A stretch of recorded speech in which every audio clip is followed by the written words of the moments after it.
दसवीं के प्रश्नावली 5.3 को लेकर आए हैं, जिसमें प्रश्न संख्या 3 है और 3 का सवाल 4 है और ये 4 सवाल क्या कह रहा है। तो सबसे पहले हम इस सवाल को पढ़ लेते हैं। तो देखिए सवाल कह रहा है कि एपी का जो तीसरा पद है वह 15 है और उसके 10 पदों का जो 125 है तो दिया गया है। तो डी और ए 10 ज्ञात कीजिए, यानी उसका सर्वांतर डी और एपी का 10वां पद ज्ञात करना है, जबकि तीसरा पद 15 और 10 पदों का योग दिया है 125। तो देखिए प्यारे बच्चों, अगर हमारे चैनल पर नए हैं और आए हुए हैं तो इसको लाइक और सब्सक्राइब और शेयर जरूर कीजिएगा, क्योंकि आपको ऐसे सवालों का वीडियो लगातार मिलता रहेगा। जिसमें देखिए सवाल क्या कर रहा है, प्रश्न पर आते हैं। तो हमारा एपी का तीसरा पद जो है 15 दिया है। देखिए एपी का तीसरा पद 15 दिया है, तो एपी के तीसरे पद को हम लोग लिख सकते हैं a प्लस 2d, क्योंकि इसका सूत्र होता है a प्लस n माइनस 1 गुणे डी। तो n की जगह पर 3 होगा, 3 में से घटाएंगे तो 2d बचेगा बराबर 15। इसको समीकरण हम लोग 1 मान लेंगे, ठीक है। फिर दिया है s 10, यानी 10 पदों का योगफल दिया है 125। तो देखिए Sn बराबर सूत्र होता है n बटा 2। तो यहाँ n का जो मान है 10 दिया है, तो हम लोग 10 बटा 2 लिखेंगे into 2a plus n minus 1। तो n का मान है 10 माइनस 1 इंटू डी बराबर 125। ये देखिए 2 पर से 10 कट जाएगा, तो यहाँ 5 बचेगा। तो 5 इंटू 2a प्लस 10 में से घटाएंगे तो 9d बराबर 125। अब देखिए चूंकि ये 5 गुणा है तो इधर जाएगा तो भागा में 25 पर 125 कट जाएगा, यानी कि हमारा जो समीकरण है वह बनेगा 2a प्लस 9d बराबर 25। इसको हम लोग समीकरण मान लेंगे 2। तो हमारा समीकरण 1 और 2 बन गया। एक समीकरण a प्लस 2d बराबर 15 है और दूसरा है a प्लस 9d बराबर 25। इसको क्या करते हैं, हम लोग विलोपन विधि से हल करते हैं। तो विलोपन विधि से हल करने के लिए हल करके हम लोग a और d का मान ज्ञात कर लेंगे। a और d का मान क्या करेंगे, ज्ञात करेंगे। a मतलब प्रथम पद हो जाएगा, d मतलब सर्वांतर, ठीक। तो देखिए समीकरण 1 में क्या करेंगे कि हम लोग 2 से गुणा कर देंगे। 2 से गुणा करने पर ये a का मान और इसका मान बराबर हो जाएगा। समीकरण 1 गुणे 2 और प्लस प्लस दोनों में है तो घटा देंगे, समीकरण 2 घटा देंगे। तो a 2 से गुणा करेंगे तो क्या हो जाएगा, यहाँ पर 2a 2 दूनी का 4d बराबर 15 दूनी 30। और समीकरण 1 2 क्या है, 2a है प्लस 9d है और बराबर 25 है। हम लोग a को बराबर किए हैं इसमें देखिए a को बराबर किए हैं, 2 से गुणा किए इसमें 2 दूनी का 4d और 15 दूनी 30। समीकरण 2 है 2a प्लस 9d बराबर 25। तो हम लोग घटाएंगे तो प्लस माइनस हो जाएगा, यहाँ पर माइनस ये घट जाएगा। 9d में 5 घटा 9 में 4d घटाएंगे, 4d में से 9d घटाएंगे तो माइनस में 5d आएगा और 30 में से 25 घटाएंगे तो 5 बचेगा, यानी कि d बराबर हमारा हो जाएगा 5 बटा में माइनस 5। 5 से 5 कट जाएगा एक बार में और माइनस का माइनस। इस प्रकार से हमारा d का जो मान है वो -1 आ गया। d का मान -1 आ गया। अब d का मान हम लोग समीकरण 1 में रखकर a का मान ज्ञात करेंगे। d का मान समीकरण 1 में रखने पर तो समीकरण 1 क्या है, तो 1 है a प्लस 2d बराबर 15, ठीक है। तो a का a प्लस 2 d का मान है -1 बराबर 15, ठीक है। अब हम लोग गुणा कर देंगे a प्लस माइनस 2 बराबर 15, यानी कि a बराबर a माइनस है तो 2 गया तो प्लस 15 प्लस 2 यानी कि 17। हमारा a का मान आ गया 17 और d का -1। तो हमको इसमें d का ज्ञात करना था और a 10, ये 10वां पद ज्ञात करना है। तो 10वां पद होता है a प्लस 9d, जिसमें a का मान है 17 प्लस 9 गुणे d का मान है -1। 17 माइनस प्लस माइनस, यानी 17 में से 9 घटाएंगे 8। इस प्रकार से हमारा 10वां पद 8 आ गया और सर्वांतर हमारा -1।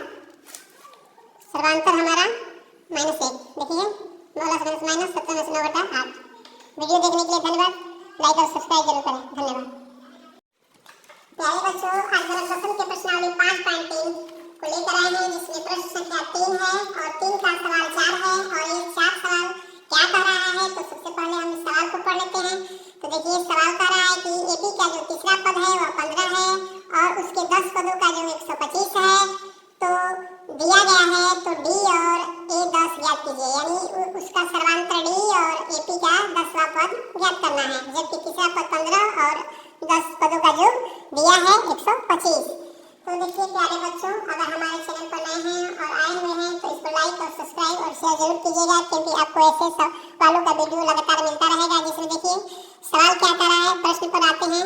तो हमारा एपी का तीसरा पद जो है 15 दिया है। देखिए एपी का तीसरा पद 15 दिया है, तो एपी के तीसरे पद को हम लोग लिख सकते हैं a + 2d, क्योंकि इसका सूत्र होता है a + n - 1 × d। तो n की जगह पर 3 होगा, 3 में से 1 हटाएंगे तो 2d बचेगा बराबर 15। इसको समीकरण हम लोग 1 मान लेंगे, ठीक है। फिर दिया है s 10, यानी 10 पदों का योगफल दिया है 125। तो देखिए Sn बराबर सूत्र होता है n/2। तो यहाँ n का जो मान है 10 दिया है, तो हम लोग 10/2 लिखेंगे इंटू 2a + n - 1। तो n का मान है 10 - 1 इंटू d बराबर 125। ये देखिए 2 पर से 10 कट जाएगा, तो यहाँ 5 बचेगा। तो 5 इंटू 2a + 10 में से घटाएंगे तो 9d बराबर 125।